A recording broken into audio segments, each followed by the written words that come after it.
Unpopular opinion maybe, but I feel like Boba Fett is like maybe a little bit overrated. I would like to formally and publicly retract my statement that Boba Fett is overrated.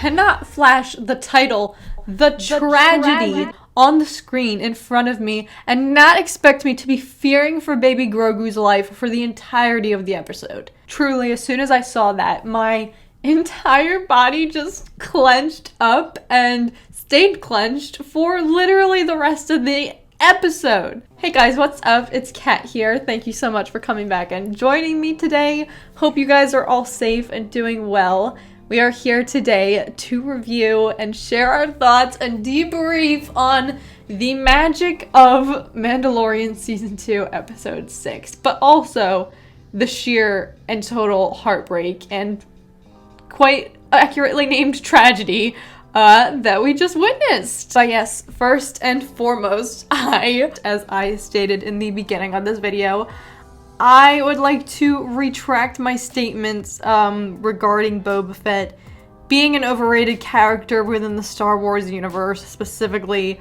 the original trilogy. I still stand by my opinion that within the realm of the original trilogy, he is like a little bit anticlimactic. Like, I still firmly believe that. If we're just looking at the OG trilogy, yes, he is like a little bit just like, you know, maybe overrated. I think we could all agree that his appearance in the original trilogy is not even a fraction near as cool as his return was in this episode. Before I talk more about that, I would be remiss if I did not just give like the biggest round of applause in the universe to the man, the myth, the literal legend, the absolute genius that we do not deserve, but I am so grateful for his magic and his powers and his abilities, Ludwig Göransson, for this just like consecutively incredible score. This man is literally so genius and so phenomenal, and I am so glad that we have his powers in the Star Wars universe, and I cannot imagine this show without his compositions. Like, truly, I would not want it with any other music other than what he continues to pump out. The pure, just solid gold that he composes. I can't say that because this new theme that he composed for Boba Fett is just like the most perfect thing ever. Like, I think the music in this episode has got to be my absolute favorite in the entire show by far, and I say that knowing that you guys know that I love the like electric guitar. That's been one of my favorite things, but I think I love the soundtrack of this previous episode more so than any other tune that we've heard in this entire show. Ludwig Göransson, you are a master, you are a genius. We don't deserve you, you're phenomenal. I can't imagine this show or this score being composed by anyone else. Like, truly, oh, just bravo. Alrighty, so let's talk about the meat of the episode, of course, Boba Fett. Now, I don't want to sound like a huge hypocrite in this. I just want to say I know how hypocritical this possibly sounds. However, I think we can all agree that he was just a boss in this episode, just like plain and simple. Boba Fett didn't stand out to me from the original movies, and so I don't want it to come off as me being hypocritical now, because clearly he was an absolute boss, going ham on stormtroopers in this episode, and it was amazing to see. So yes, I acknowledge that I have ranked him as overrated in my past. I say that knowing that I appreciate his presence more in this episode than I did in the original trilogy. I don't want to sound like a huge hypocrite here, because I truly did freak the flip out over his appearance in this episode. Hearing Boba Fett say, "I am just a simple man making my way through the galaxy," that literally made my jaw drop. Like, I couldn't believe it. It was another one of those moments in the show where I just couldn't stop, like, asking myself, like, is this real? Like, Is this real life? Did that actually just happen? I know that that line and the quote, "I'm just a simple man trying to make my way through the universe," has become just a total meme throughout the Star Wars universe, and anytime I log on to Instagram, like, you see it, it's like become so popular. And sure, it felt maybe like a little sprinkle of fan service. I am not one to object to fan service at all. Like, literally, like, who cares if it is, if it isn't? I enjoyed it, and I thought it was just great to hear, and I wasn't expecting it, but it's just a little, like, sign that, like, the writers know what we love and, like, what the memes are and, like, what's popular in the fandom. Let's talk about Fennec Shand, who I was so happy to see again in this episode. Low-key, though, like, where did Boba Fett learn how to turn people into Darth Vader-esque half robots? Like, I want to know where he learned that when he was just chilling on Tatooine. Like, is there a textbook about it? Like, where did he figure that out? But yes, I'm really glad that Fennec Shand is back, and she came back with a vengeance, y'all. We, of course, like, all knew that it was coming. Like, they totally alluded to it, you know, when she's presumed dead, but then is actually not in season 1, or like it's insinuated that somebody comes across her to, you know, save her, bring her back to life. But she came back with a vengeance, and I really, really loved her performance in this episode. There was so much hype around Ming-Na Wen's appearance in season 1, and then it was a little bit just like disappointing and anticlimactic. She was in it for 4 minutes and then peaced out. That was it. She got knocked out like that, and with all the buzz around her cameo, I was just a little bit like disappointed. I was like, that's it? You're gonna like bring her in and use her for like 4 minutes on screen and then take her out like in the blink of an eye? I was just a little bit upset by how swiftly she was just in and out of the show, because she seemed like an intriguing character for, like, you know, even the brief amount that we saw her. And so I have been curious to see more of her and to see her come back and to see, you know, how she would come back into play and to see her in just like absolute boss mode. Like, oh, it was just, she was killing it. The entire sequence of her and Boba Fett just going ham on stormtroopers was just like, oh my god. First off, once again, the score during that scene was absolutely incredible.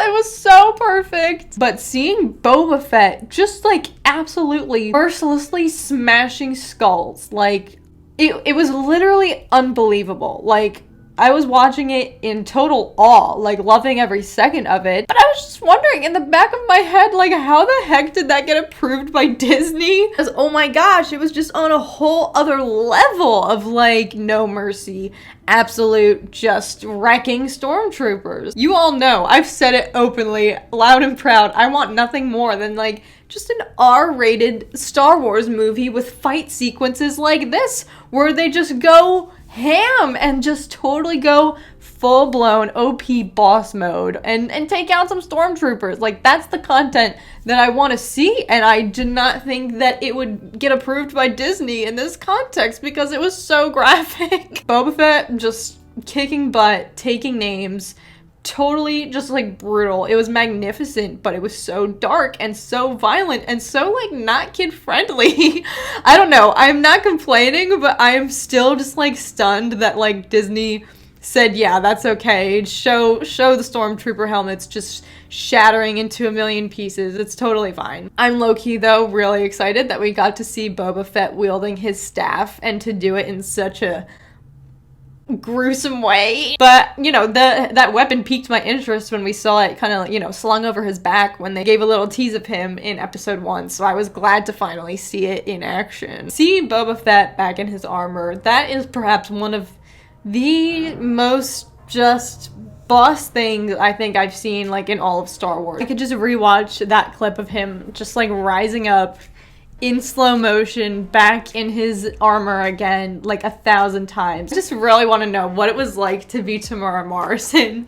Just the rush and the adrenaline that he must have felt. Like, it just must have been so awesome to be in his shoes, stepping into the armor in that moment, and, you know, filming that, knowing that people were gonna freak the flip out, but also just knowing like, yeah, this is one of the coolest things ever. Right, now switching things up, let's talk about our little baby Grogu, of course, the other main part of this episode. But one of the other coolest things I think I've ever seen is seeing Grogu meditating on the Seeing Stone, just in full-blown Jedi Force mode. I think that was one of the coolest and the most chill-inducing scenes of like this entire show. All this time, he's our precious little baby. Like, we all love him so much. We would do anything for him to protect like every single little hair on his head. Like, we never want anything bad to happen to him. He's our little precious. And then we see him like meditating. And I don't know, maybe it was just me, but like I felt like, oh my god, look at our baby, he's so grown up, like so Jedi and just like so much more like mature almost, like something about it. Yeah, he just seemed a little more like grown up and just powerful, and like seeing him connecting to the Force like that, it was just like, oh my god, like you're not just like our cute little baby anymore, like you're a little Jedi, like this is happening. And of course, you know, once again, the music during that scene was phenomenal as well. I only wish that they had maybe like shown us just like a little sneak peek, a little glimpse of like what was flashing through his mind. I know that's too good to be true, and it does leave like a nice little mystery, like, you know, wondering what he was thinking about or what he was seeing while he was meditating, but I don't know, it just would have been really cool to see like a flashback or something, or just to like get inside his mind, because, you know, without Ahsoka there to help like translate his thoughts, we really don't know a lot about what baby Grogu is thinking a lot of the time. So I think it would have been cool and a little more revealing of his, you know, his inner dialogue if we were to see some of what he was witnessing in that moment. Now that we've discussed the hype elements of this episode, we have to acknowledge the absolute heartbreak as well. Firstly, of course, baby Grogu being captured. I mean, sure, we all knew that it was inevitable and that this was probably going to happen as soon as we learned that Moff Gideon was tracking the Mandalorian again, but even though we could have predicted it, like, it just still hurts so bad. Hearing his little scream when those absolutely just terrifying dark troopers just scooped him up and flew away with him. That was like, that hurt me, that broke my heart in two. That was so painful to watch. Also, the fact that they literally just incinerated the Razor Crest in the blink of an eye. I mean, the effects during that scene were like absolutely incredible. Like that CGI, the explosion, like that was intense and it was so well done, but at the same time, it was terrifying. Seeing Mando's ship blow up literally hurt me more than I thought it would. Like, is anyone else feeling some type of way about that? They get us so attached to this ship. Like, it has just gotten beaten up this whole season, but it's like his and Grogu's like little home together. I don't know. And so I just like gasped in complete terror when they just blew it to smithereens. Like, just that. Bam, gone, obliterated. I don't know, did anyone else feel like a surprising pang of sadness after that? Like, I'm still not over it. I was just starting to kind of like feel an attachment to the Razor Crest, similar to, you know, like how I feel about the Ghost in Rebels. I would say my only complaint with this episode is, I don't know, the Mandalorian didn't seem as reactive as I would have expected it to be, you know, at the thought of losing Grogu. I know that obviously with the mask and just with his personality in general, you know, he's a very internalized reactor. You know, he doesn't really express his emotions. Even if he did, we wouldn't see them on his face. And, you know, a lot of his emotions are internalized. I understand that. However, I just thought, I don't know, from his dialogue at least, like when he was just saying like, you know, the child is gone, like it just sounded like he was just admitting defeat. I don't know. I was just expecting a little more insinuation of anger or rage from him. And it almost felt like it was Boba Fett who had to motivate him to be like, it's okay, we're gonna go and get him back. I mean, of course we all know he's gonna absolutely beat up Moff Gideon, hopefully, in the coming episodes. Speaking of, I love Giancarlo Esposito. Love Moff Gideon as a character, like, don't get me wrong, love Giancarlo Esposito, but I just have to applaud his performance because he's consistently great throughout the show, and I think he is criminally underused. He's a phenomenal actor, and he's a phenomenal antagonist, and I'm sure that there is a lot more of him in store in the final 2 episodes coming up. He has done just such an amazing job of not just being the bad guy, but like, he emits the essence of like the specific Star Wars Imperial, like, bad guy. Does that make sense? It doesn't just feel like Giancarlo Esposito being his usual antagonist, like, bad guy vibes. Like, this is a specific, like, imperial evilness that is very in tune with like just the history of like the Empire and the bad guys throughout Star Wars. I don't know. I just love his performance, and I hope to see more of him as, you know, evil as he is. And I hope that he doesn't do anything to Baby Yoda. But at the same time, it's like I feel like he's been so underused this season, and so I hope that there's a lot more of him in store because he's just been consistently phenomenal. Overall, just to wrap things up, I think this episode was amazing despite being less than 30 minutes. Not to mention, it had a tough act to follow with episode 5. Like, I'm not gonna lie to you guys. I watched episode 5 and I was legitimately worried that like that was gonna be the peak of the season and everything else was just gonna be like downhill from there, because let's be honest, how can you beat that episode and like the return of Ahsoka Tano, like the hype around it and how amazing of an episode it was?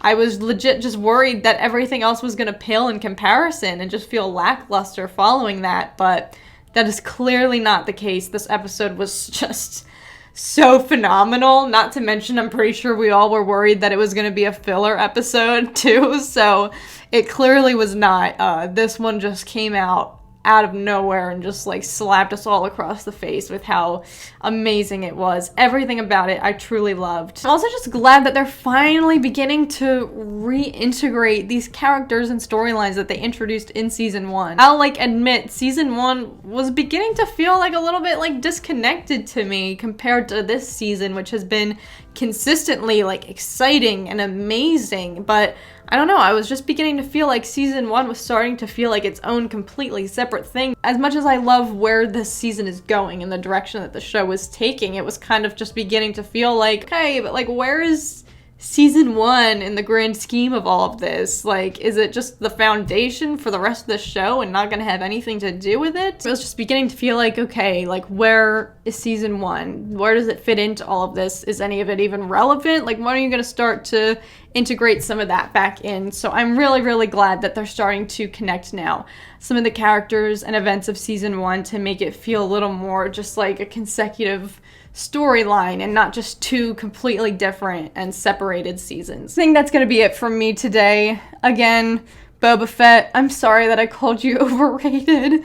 I didn't know what I was talking about, okay? Let me know your guys' thoughts if you liked this episode, but I'm seeing rave reviews about it so far across the board. Scale of 1 to 10, how heartbroken are you that Grogu got captured? Like, let me know your thoughts. I would love to hear your guys' opinions. Again, I thought this was an awesome episode, so let's talk about it. As always, thank you guys so much for watching. I appreciate it more than you know. I hope that you guys are doing so well. As always, may the Force be with you guys always, and I will see you guys again very soon. Bye.